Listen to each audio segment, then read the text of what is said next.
ఎర్రటి పచ్చిక చెట్లతో, పచ్చని మైదానాలతో మరియు అటవులతో చుట్టుముట్టిన ప్రశాంతమైన గ్రామం లక్షణవరంలో ఐరా అనే చిన్న అమ్మాయి జీవించింది. ప్రకృతిలోని సాధారణ అందానికి ఆమె హృదయం ఆకర్షితమై, ఆమె రోజులు ఆశ్చర్యంతో నిండిపోయాయి. ఒకరోజు లక్షణవరం గ్రామం వద్ద ఉన్న తన ఇష్టమైన వెదురుల చెట్టు కింద ఐరా కూర్చున్నప్పుడు తను ఇంతకు ముందు ఎప్పుడూ చూడని ఒక సీతాకోకచిలుక కనిపించింది. దాని రెక్కలు వెండి, ఊదా, బంగారు రంగుల వేడి వన్నెలతో మెరుస్తూ సూర్యకాంతిలో మెలమెలలాడుతున్నాయి.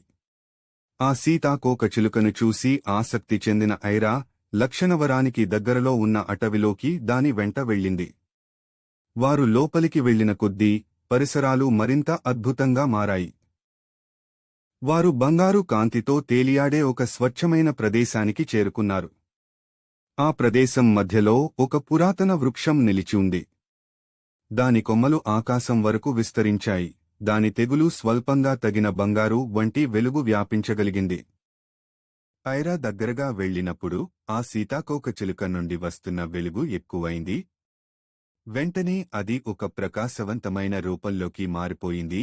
ఆ సీతాకోకచిలుక రెక్కలతో మరియు వెండిరంగు జుట్టుతో ఒక శరీరాకారం గల స్త్రీగా మారిపోయింది. ఆ స్త్రీ ఎవరో కాదు, లక్షణవర అటవిని సంరక్షించే దేవత పేరు ఎలారా. ఆ దేవత ఐరా చేతుల్లో ఒక ప్రకాశించే పెండెంట్ను ఉంచింది. అది చందమామలా ప్రకాశిస్తూ వివిధ రంగులలో మెరుస్తూ కనిపించింది. ఆమె ఇప్పుడు చేపట్టిన బాధ్యతకు అది ఒక చిహ్నం. ఆ రోజు నుండి లక్షణవరం గ్రామంలో ఐరా జీవితం పూర్తిగా మారిపోయింది.